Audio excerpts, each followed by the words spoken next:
Assalamualaikum warahmatullahi wabarakatuh. Alhamdulillahirabbil alamin wassalatu wassalamu ala asyrafil anbiya'i wal mursalin wa ala alihi wa sahbihi ajma'in. Hai Madam Azati dan hai rakan-rakan seperjuangan yang saya kasihi sekalian. Pada video kali ini, saya mewakili kumpulan saya akan membentangkan majalah kami. Okey. Terlebih dahulu, saya mewakili ahli kumpulan saya mengucapkan jutaan terima kasih kepada Puan Siti Nur Aziati binti Saharudin kerana telah membimbing dan mendidik kami di dalam subjek pengurusan agensi pelancongan PPM 2253. Okey, tanpa melengahkan masa lagi, saya akan memperkenalkan senarai nama ahli kumpulan yang menyiapkan majalah kami. Okey, ahli kumpulan kami terdiri daripada 3 orang jejaka yang handsome, bergaya, berwibawa dan berjasa. Okey, yang pertama sekali kita memperkenalkan Fazwan Halak bin Syahrum Jamil dari kelas 5E, memegang nombor matrik DHU 2019-23520. Seterusnya, jejaka yang berada di tengah ini, yang nampak handsome, yang nampak macam ustaz-ustaz ni, ialah Muhammad Ridwan bin Maswan dari kelas 5E, memegang nombor matrik DHU 2019-23427. Okey, yang terakhir kali, yang acah-acah serius ni, padahal dia baik je, madam. Saya lah tu. Okey, Muhammad Ihsan bin Zainuddin dari kelas 5D, memegang nombor matrik DHU 2019-23408. Okey, seterusnya, saya akan membentangkan proses penyediaan majalah. Pada tarikh 28 hari bulan 9 2020, Puan Aziati telah memberi penerangan untuk bagaimana untuk menyediakan majalah. Seterusnya, pada tarikh yang sama, pembahagian ahli kumpulan dan kumpulan-kumpulan akan membuat pemilihan tajuk majalah.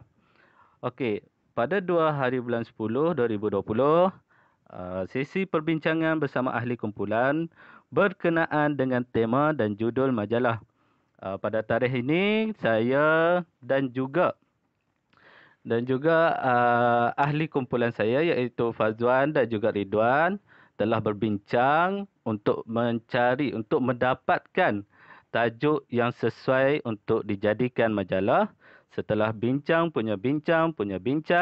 akhirnya kami memilih Negeri Terengganu untuk dijadikan tajuk majalah. Selepas kami mendapatkan tajuk majalah, kami pun menghantar draft majalah kepada Puan Aziati. Okey, untuk seterusnya, pada 15 bulan 10 2020, okey, meneliti penerimaan format pembentangan majalah oleh Puan Aziati melalui aplikasi GC. Okey, di sini Puan Aziati memberi format pembentangan majalah macam mana untuk membentang majalah melalui aplikasi GC. Pada tarikh ini juga, kesemua kumpulan mendapat giliran pembentangan majalah.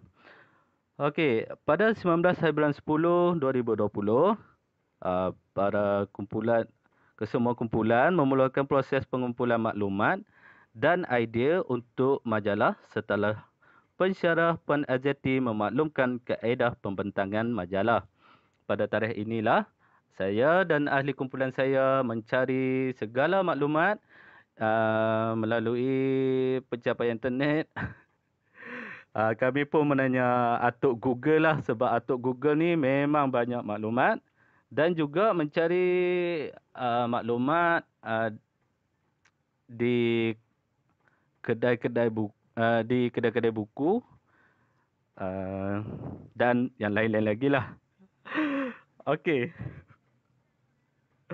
Pada 26 hari bulan 10 hingga 8 hari bulan 11 2020, setiap ahli kumpulan diberi masa selama 2 minggu untuk menyiapkan bahan idea majalah masing-masing. Pada tarikh inilah kami dah start buat dah majalah, bagi-bagi tugas. So, masing-masing mencari maklumat. Okey. Pada tarikh 10 bulan 11 2020, kami membentangkan bahan idea majalah kepada ahli kumpulan dan memulakan proses editan video pembentangan. Seterusnya, pada tarikh 25 bulan 11 2020, kami mengumpulkan kesemua hasil majalah sesama ahli kumpulan dan melakukan semakan semula terhadap majalah dan penelitian penuh pada video pembentangan. Pada tarikh 26 hari bulan 11 2020, tugasan pun siap dan kami pun hantar ke YouTube. Akhirnya siap juga sting aku. Yahoo! Okey. Sorry. Terover pula. Okey, seterusnya deskripsi bidang tugas. Dekat sini ahli kumpulan kami mengambil kesempatan lah untuk berdakwah sikit. Okey, kata-kata Imam Syafi'i rahimahullah ta'ala, ilmu tidak akan dapat diraih kecuali dengan ketabahan.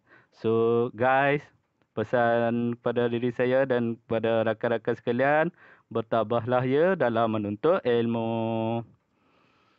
Okey, ahli kumpulan yang pertama iaitu Fazwan, tugasnya adalah mencari maklumat berkaitan dengan makanan budaya serta kraftangan yang terkenal di Terengganu.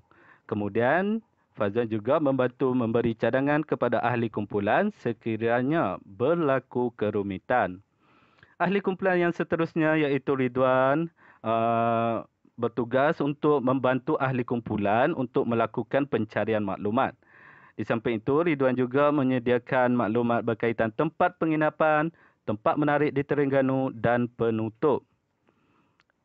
Ridwan juga ditugaskan untuk memberi idea tentang kaedah rakaman majalah dan membantu dalam menggabungkan video dan mengedit video. Yang terakhir sekali, saya sendiri iaitu Ehsan. Tugas saya adalah mencari maklumat berkaitan tajuk tempat menarik sekitar Kuala Terengganu. Saya juga menyediakan muka hadapan majalah dan juga membantu rakan-rakan saya yang lain untuk menyiapkan slide pembentangan. Okey, sekian saja daripada saya untuk kali ini. Saya akan berundur untuk memberi peluang kepada pembentang yang lain. Bye. Bismillahirrahmanirrahim. Assalamualaikum warahmatullahi wabarakatuh. Saya Muhammad Ridwan bin Maswan daripada DPHU 5E dan hari ini kami akan membentangkan majalah kami yang merupakan percutian di Terengganu Darul Iman, yang mana travel yang telah kami ambil iaitu Santai Travel. Baiklah, sebelum saya menuju ke bahagian saya iaitu tempat-tempat menarik di Kuala Terengganu, saya akan terangkan sedikit maklumat berkaitan dengan majalah kami. Baiklah, pada semua gambar yang telah yang ada di dalam majalah kami mengambil gambar Google dan tajuk pada Santai Travel kami menggunakan font Knewwave yang bersaiz 76.7 berwarna putih, dan Terengganu Darul Iman kami menggunakan font Open Sans Extra bersaiz 56 berkala kuning. Manakala Perkos yang menarik kami menggunakan font Sans Serif Pro bersaiz 28.3 dan color berwarna putih. Pada ayat bentangan pantai yang terpanjang di Malaysia kami menggunakan font Sans Serif Pro bersaiz 28 bercolor kuning. Dan tempat-tempat yang menarik kami menggunakan font Gagalin 18 dan berwarna hitam. Dan pengeluaran batik terbesar negara kami menggunakan font Alpha Slab 1 bersaiz 28 dan color berwarna orange. Manakala yang terakhir kami menggunakan font source serif Pro 24.2 berwarna putih. Baiklah, pada page yang pertama saya akan menunjukkan beberapa tempat menarik yang ada di Terengganu Darul Iman. Tetapi sebelum tu saya akan menerangkan serba sedikit maklumat yang telah saya buat di dalam majalah saya. Baiklah, pada page yang pertama, pada tajuk yang besar saya menggunakan jenis font Open Sans bersaiz 32 berwarna biru. Manakala subheading saya menggunakan jenis font Aileron Heavy bersaiz 12 berwarna hitam. Pada maklumat saya menggunakan jenis font Aileron Heavy bersaiz 10 dan juga berwarna hitam. Manakala gambar yang telah saya gunakan dan saya letakkan di dalam majalah saya adalah bersumberkan Google sendiri. Baiklah, pada page yang pertama saya memilih Sutra Beach Resort kerana ia merupakan salah satu tempat yang menjadi tumpuan ramai ketika datang di Terengganu. Berdasarkan gambar di atas adalah merupakan keindahan tempat yang bernama Sutra Beach Resort yang terletak di Kampung Rumarang. Pada Sutra Beach Resort ini, ia terdapat beberapa kategori bilik yang disediakan seperti suite yang memiliki 4 bilik, deluxe yang mempunyai 68 bilik dan standard mempunyai 48 bilik. Dan antara aktiviti yang menarik di sini ialah di sini sangat sesuai untuk mereka yang mencari tempat penginapan yang damai untuk merehatkan badan dan minda bersama keluarga. Selain itu, kolam renang yang besar dapat memberikan keseronokan untuk mandi-manda dan juga bagi kanak-kanak kolam renang berasingan disediakan juga. Di samping itu terdapat juga Dewan Mesyuarat yang boleh digunakan sebagai tempat perbincangan bagi pelancong yang datang dalam bilangan yang besar. Baiklah, bagi kemudahan yang disediakan di dalam Sutra Beach Resort adalah pertama, restoran dibuka daripada 7 pagi sehingga 11 malam. Dan ia juga memiliki room service, dobi dan juga Dewan Mesyuarat. Jika kita lihat, alamat yang telah diberikan di bawah ini adalah berkaitan dengan Sutra Beach Resort yang mana ia mempunyai nombor telefon, Facebook dan juga alamat yang tersendiri. Baiklah, pada page yang kedua saya memilih Pulau Kapas, tetapi sebelum tu saya akan memberi sedikit penerangan berkaitan maklumat yang telah saya buat di dalam majalah saya. Baiklah, pada tajuk besar saya menggunakan jenis font Aileron Heavy bersaiz 16, warna menggunakan Ocean Blue. Pada subheading saya menggunakan jenis font Aileron Heavy juga bersaiz 14 dan berwarna hitam.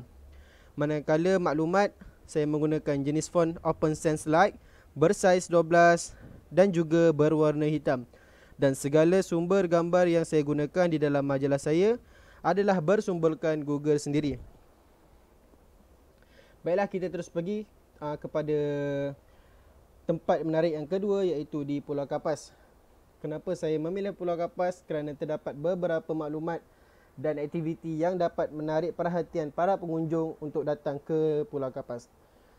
Baiklah, aktiviti yang pertama iaitu aktiviti snorkeling, yang mana ia merupakan aktiviti menyelam di permukaan Pulau Kapas dan ia adalah salah satu perkara yang utama di dalam kalangan pelancong yang hadir ke Pulau Kapas.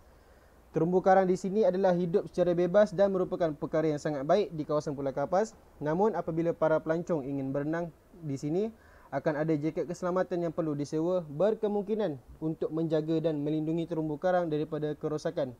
Bahkan ketika melakukan aktiviti snorkeling, ia mempunyai tempat yang terbaik untuk melakukannya dan ada berbeza-beza tempat juga. Dan setiap tempat di Pulau Kapas akan memberi kehidupan laut yang berbeza seperti jerang terumbu bermuncung hitam dan juga penyu.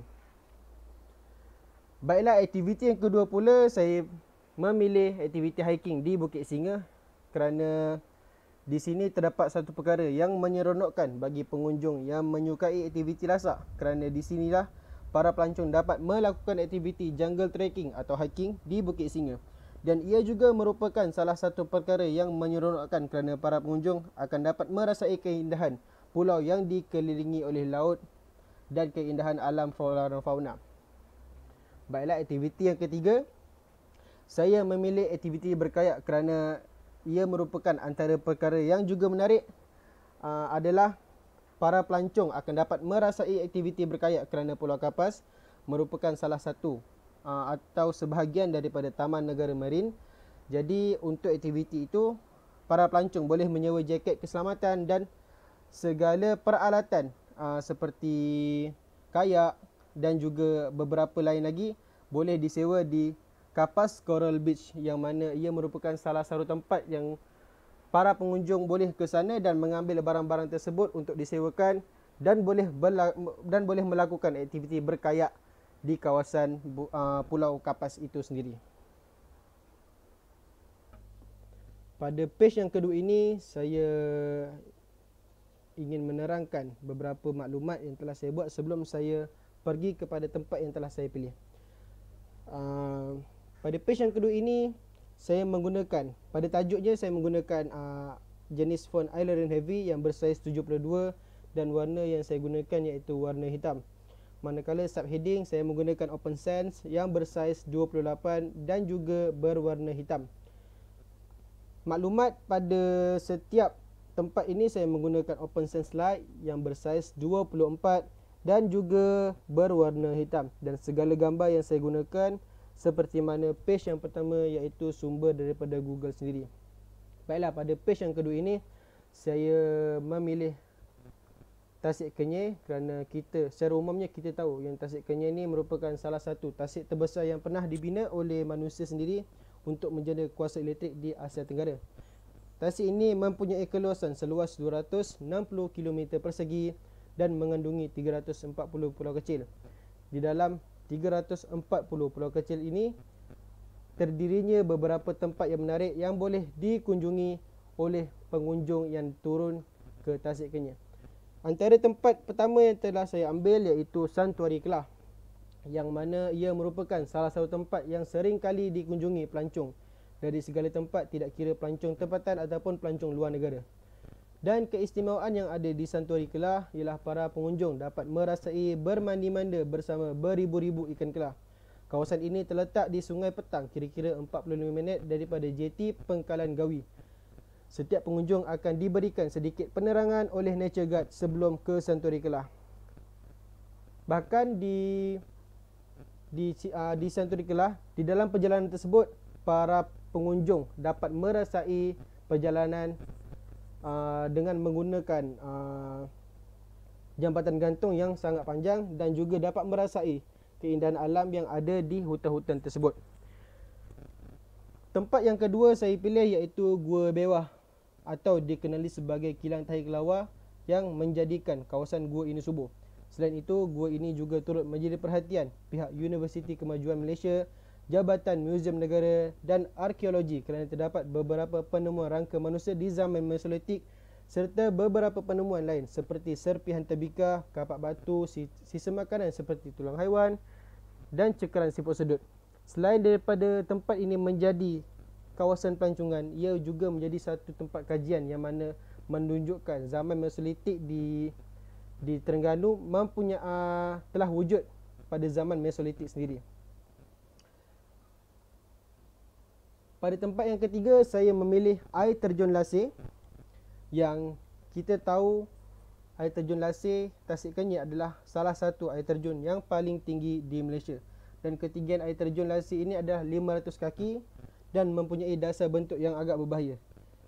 Bagi pengunjung yang ingin merasai mandi-manda secara lasak ataupun walaupun kita dilihat sebagai perkara yang berbahaya, tetapi ia tetap menjadi pilihan bagi setiap pengunjung yang datang ke air terjun Lasir untuk merasai suasana keindahan alam yang dimiliki tempat tersebut.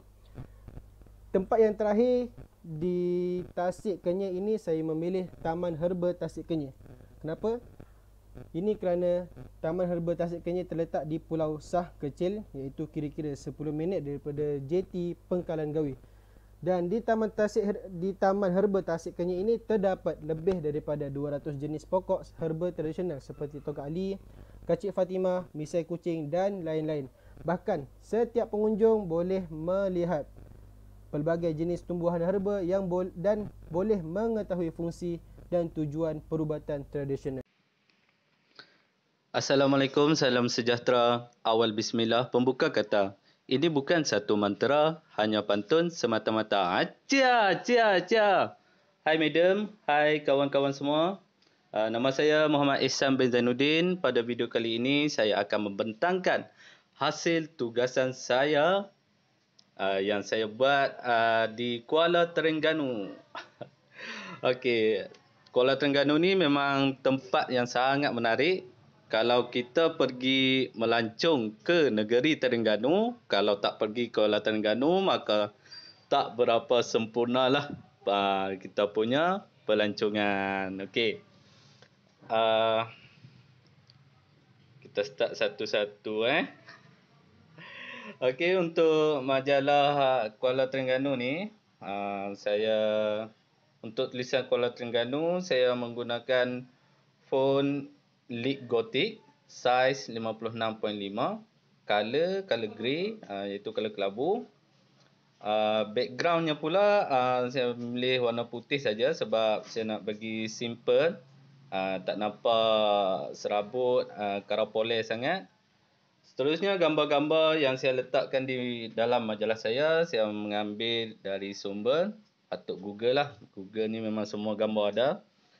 Okey, seterusnya untuk yang tajuk-tajuk kecil macam contoh Bandar Warisan Pesisir Air, Muzium Negeri Terengganu, Taman-taman Islam ni, saya memilih font Jidol. Lepas tu yang kecil untuk isinya pula saya memilih Montserrat Light. Saiz tajuk kecil tu 21, seterusnya yang isinya pula 8.1. Okey. Untuk bandar Kuala Terengganu, Kuala Terengganu ni merupakan bandaraya warisan pesisir air. Kuala Terengganu ni dekat sangatlah dengan pantai kan. Okey. Kuala Terengganu terletak di muara Sungai Terengganu, pernah pada suatu masa dahulu menjadi pelabuhan utama kepada pedagang dan pelayar dari seluruh pelosok dunia. Sebagai bandaraya warisan pesisir air sedang membangun, Kuala Terengganu bakal menjadi pusat tumpuan pelancong dan koridor kepada pelabur. Bandaraya ini dilimpahi pelbagai produk dan tarikan yang menawarkan keunikan, tradisi warisan tempatan, budaya yang kaya dan dengan keindahan alam semula jadi serta keramahan masyarakatnya menjadikan ia destinasi yang sangat unik. Okey. Dekat Kuala Terengganu ni banyak tempat-tempat yang kita boleh ziarahi, boleh kita lawati. Seperti contoh di Muzium Negeri Terengganu. Okey, Muzium Terengganu ni merupakan kompleks muzium yang terbesar di Asia Tenggara. Dengan menempatkan 4 blok utama selain mempunyai muzium maritim dan 5 rumah tradisional, ia dibina dengan lanskap taman indah dan mengembalikan kegemilangan Terengganu yang kaya dengan sejarah budaya yang kekal sehingga ke hari ini. Seterusnya, Taman Tamadun Islam. Taman Tamadun Islam merupakan sebuah kembara interaktif monumen Islam di serata dunia. Ia memberikan pendidikan dan hiburan informatif tentang destinasi Islam dunia. Terletak di Pulau Wan Man, Kuala Terengganu. Taman seluas 23 hektar ini adalah sebahagian daripada projek untuk membangunkan Kuala Terengganu sebagai bandar tebingan sungai Taman Tamadun Islam. Okey.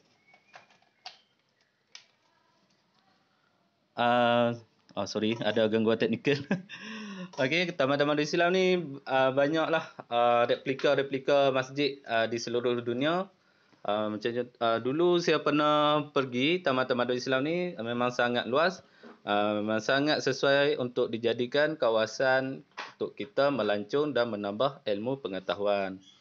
Okey, seterusnya Pasar Payang. Pasar Payang memang kena pergilah. Kalau pergi Kuala Terengganu tak pergi Pasar Payang memang tak best lah, sebab dekat Pasar Payang ni ada jual macam-macam benda yang kita nak, seperti contoh makanan kopok leko, kain batik dan sebagainya kan. Okey, sedikit penerangan pasal Pasar Payang. Pasar Payang atau Pasar Besar Kedai Payang kemungkinan asalnya dari nama perahu Payang. sejenis perahu nelayan yang memasarkan hasil tangkapan mereka di pasar ataupun logat Terengganu untuk kedai tempayan. Merujuk kepada pasar besar di Kuala Terengganu. Ia merupakan tempat perniagaan tradisional yang popular di kalangan pelancong ke Terengganu.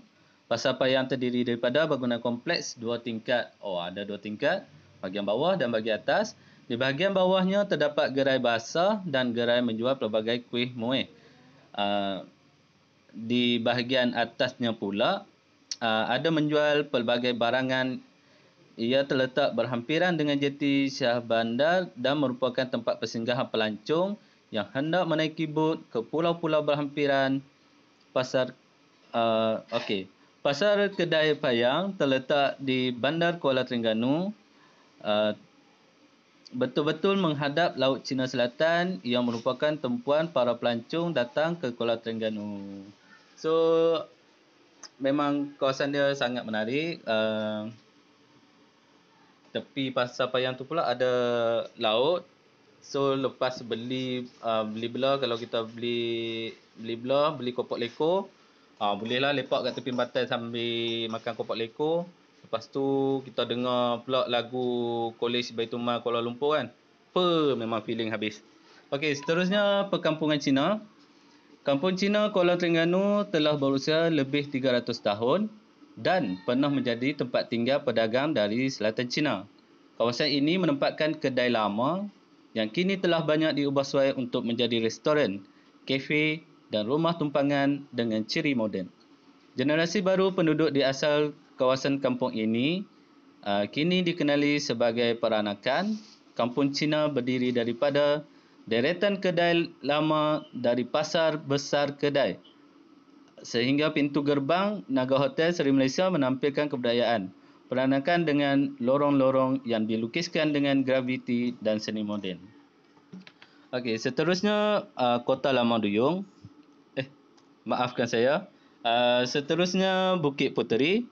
Satu-satunya bukit yang mempunyai pemandangan muara Sungai Terengganu dan Laut Cina Selatan. Bukit Puteri juga dikenali sebagai Bukit... Okey, silap.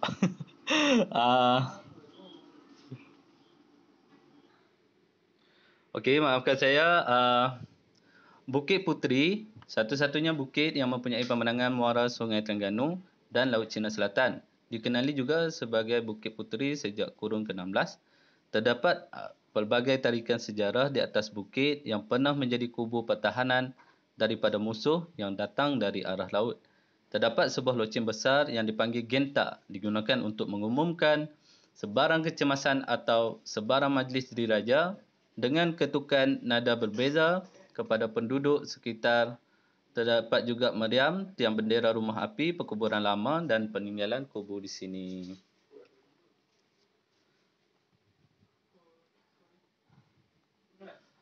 Seterusnya, kita pergi pula helaian yang seterusnya. Istana Madia, Masjid Terapung dan Kota Lama Duyung. Format yang saya gunakan semua sama seperti helaian yang pertama. Okey, Istana Madia. Istana Madia ni adalah lambang kemegahan institusi Kesultanan Terengganu. Menunjuk istana ini terletak berhampiran dengan Bukit Puteri. Kira-kira 220 meter dengan gigi air Sungai Kuala Terengganu. Di istana inilah upacara rasmi negeri diadakan seperti istiadat pertabalan dan kemahkotaan Sultan Terengganu. Berkhatan, bertindik, perkahwinan dan sambutan tetamu utama negeri ini. Setakat ini terdapat percanggahan mengenai tarikh pembinaan Istana Madia mengikut catatan Engku Pengiran Anum. Batu asas pembinaan istana ini dimulakan pada hari Jumaat pukul 10 pagi 31 Mei 1895 bersamaan dengan 7 Zulhijjah 1312 di mana masa pemerintahan Sultan Zainal Abidin III 1881 hingga 1918. Manakala catatan Datuk Seri Amir Diraja Haji Ngah Muhammad bin Yusuf pula, istana ini dibina pada tahun 1897 Istana Mazyah dibina untuk menggantikan Istana Hijau yang telah hangus terbakar. Istana Hijau dibina pada masa pemerintahan Sultan Omar, iaitu Baginda Omar pada 10 Mac 1870 samaan dengan 7 Zulhijjah 1286.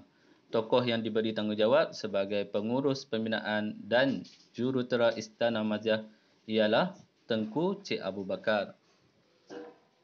Okey, seterusnya Masjid Terapung.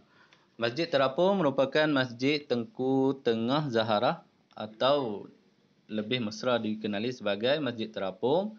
Telah dinamakan sempena nama bonda almarhum Sultan Terengganu Sultan Mahmud Al-Muqtafi Billah Shah, iaitu almarhumah Tengku Tengah Zaharah binti almarhum Tengku Setia Diraja Tengku Omar. Masjid ini terletak 4 km dari pusat bandar Kuala Terengganu. Masjid ini mempunyai keindahan dan keunikan tersendiri berbanding dengan masjid lain yang telah dibina. Masjid ini dibina di atas air di muara Sungai Ibai yang sekaligus menjadikan masjid terapung yang terulung di Malaysia. Seterusnya pula, Kota Lama Duyung. Kota Lama Duyung terletak di Pulau Duyung. Duyung kecil iaitu 7 km dari pusat bandar Kuala Terengganu. Kota Duyung ini mempunyai 9 buah bumbung yang menutupi beberapa buah bahagian yang bersambung dengan dapur, bilik mandi, sarung beranda dan titian. Reka bentuknya pula menyerupai istana kecil Raja Melayu, tapi berbeza kerana menggunakan unsur-unsur pengaruh seni bina asing seperti Korintian atau Mesir, terutama pada bahagian tiang dan dinding batunya. Selain itu, pelbagai jenis rumah tradisional Melayu Terengganu juga dapat dilihat pada bangunan ini, iaitu bujang berpeleh, 5 bungkus dan potong Belanda serta di sekeliling beranda yang menggunakan hiasan ukiran Sobek. Sekian saja pembentangan saya pada kali ini. Terima kasih kepada Puan Azati yang telah membimbing dan mengajar untuk subjek kali ini. Saya gerak luar dia. Okey. Terima kasih. Assalamualaikum warahmatullahi wabarakatuh. Assalamualaikum warahmatullahi wabarakatuh. Nama saya Fazzuan Halak bin Syahrum Jamil daripada kelas DPHU 5E. Pada hari ini, saya akan membentangkan jenis-jenis makanan, budaya serta kraftangan yang terdapat di negeri Terengganu Darul Iman. Sebelum saya membentangkan majalah saya akan menerangkan format majalah saya dengan lebih terperinci.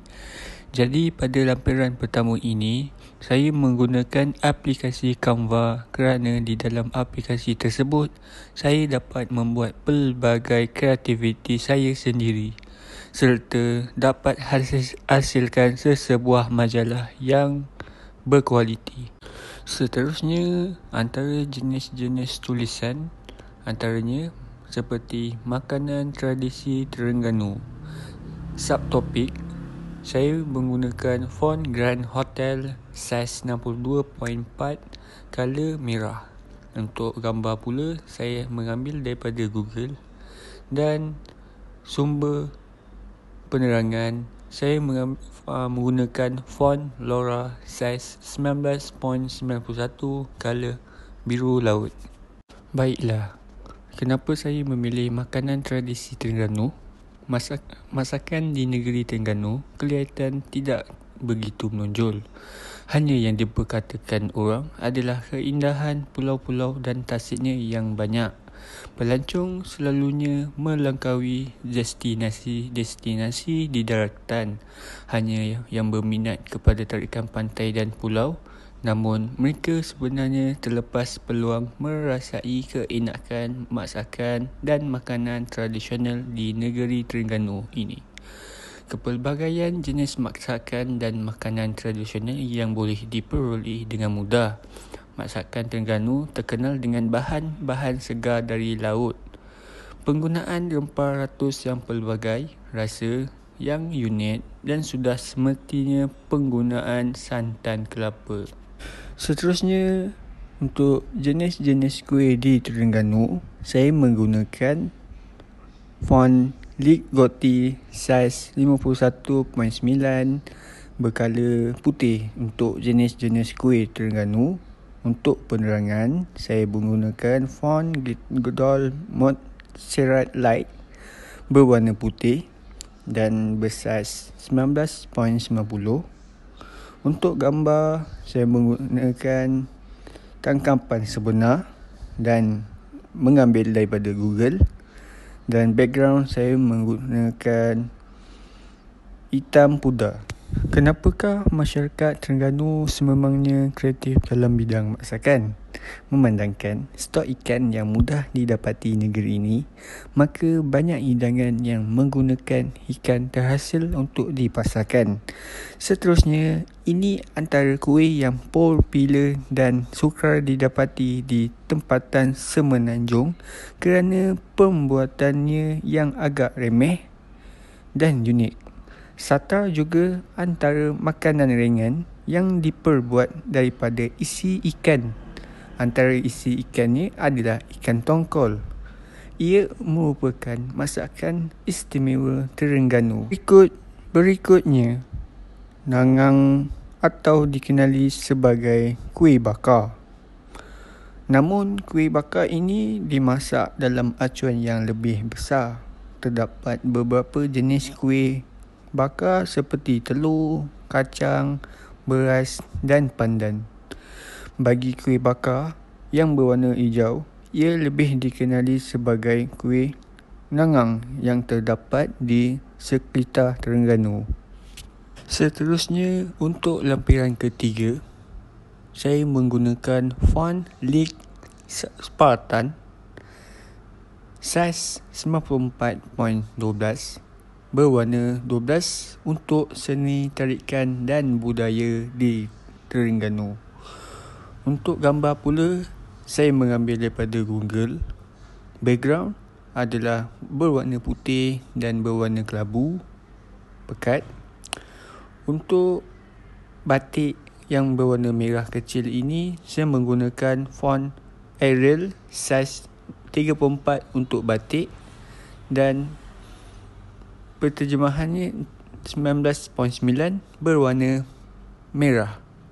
Selain itu, terdapat juga jenis tarikan yang dapat menarik pelancong datang ke Terengganu adalah seni tarikan dan budaya di Terengganu. Antaranya adalah ulik mayang.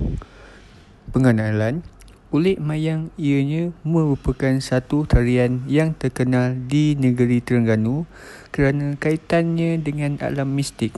Ulik mayang dikatakan bermula ratusan dahulu. Ia sebenarnya sebuah mantra yang dinyanyikan untuk menghalang roh laut yang jahat. Namun, zaman sudah berubah. Tarian dan lagu ulik mayang dimainkan di majlis-majlis tertentu sahaja. Tarian ulik mayang merupakan tarian tradisional asal Terengganu.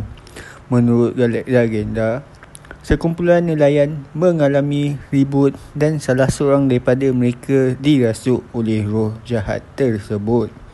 Sinopsis cerita: para nelayan dipukul ombak dan dihanyutkan di pinggir laut. Seseorang daripada mereka tidak sedarkan diri dan dipukau oleh bunian. Cerita ini bertentangan daripada hukum hakam Islam.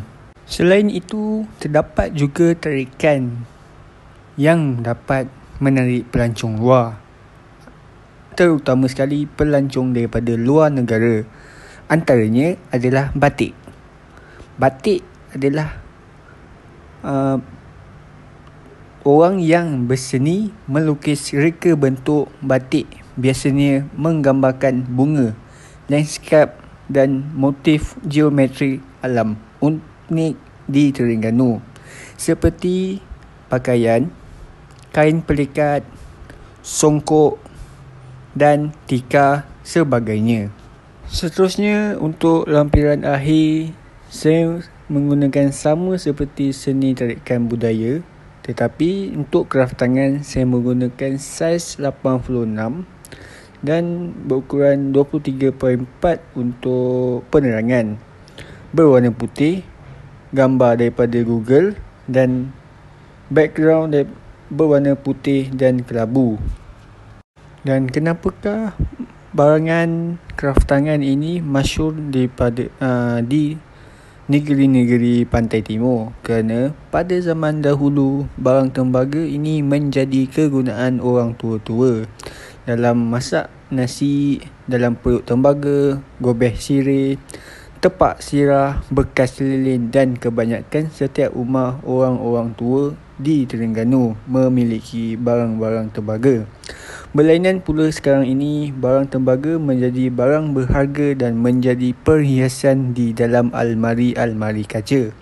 Sesiapa yang berminat untuk memiliki barang tembaga ini boleh didapati di pasar kedai payang atau anda boleh melihat sendiri cara pembuatannya di Kampung Ladang dan Kampung Tanjung di Kuala Terengganu. Jika anda melihat gambar di sebelah kanan, anda akan nampak tempat letak lilin dan merenjis air mawar untuk pengantin di atas pelamin. Manakala gambar di sebelah kiri, bekas ini digunakan untuk makan sirih. Inilah alatan-alatan orang dahulu untuk makan makanan atau daun-daun sirih. Dan akhir sekali adalah kraft tangan mengkuang. Kraft tangan mengkuang adalah kraft tangan yang menjadi tarikan untuk pelancong membawa balik buah tangan dari Terengganu. Beg-beg mengkuang atau bakul-bakul anyaman seperti tikar yang boleh didapati di pasar kedai payang. Kalau anda datang dari Bandar Kuantan, anda boleh berhenti di Kampung Ruh Rendang untuk mendapat barang-barang kraft yang terdapat di sepanjang jalan Kampung Ruh Rendang. Dan ini sahaja daripada saya. Sekiranya saya tersalah cakap, saya meminta maaf. Assalamualaikum warahmatullahi wabarakatuh.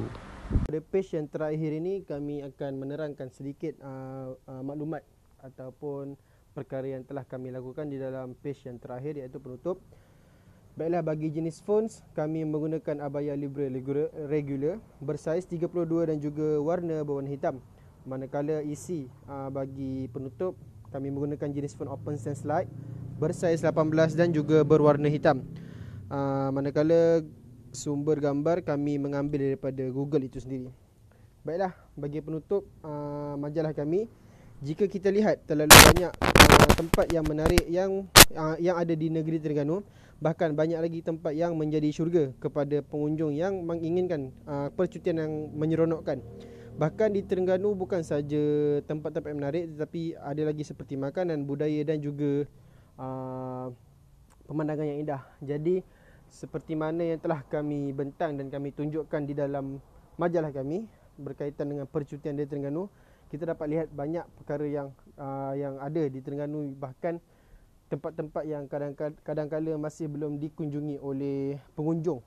Jadi kami berharap dengan apa yang telah kami tunjukkan dan kami bentangkan, ia menjadi satu titik permulaan bagi pengunjung untuk datang ke Terengganu dan merasai keseronokan di sana. Baiklah, itu sahaja daripada kami. Kami mohon maaf jika ada tersilap kata dan terkurang dalam pembentangan kami. Kami mohon maaf. Dengan ini saya mengakhiri kami punya presentation dengan wabillahi taufiq wal hidayah. Wassalamualaikum warahmatullahi wabarakatuh.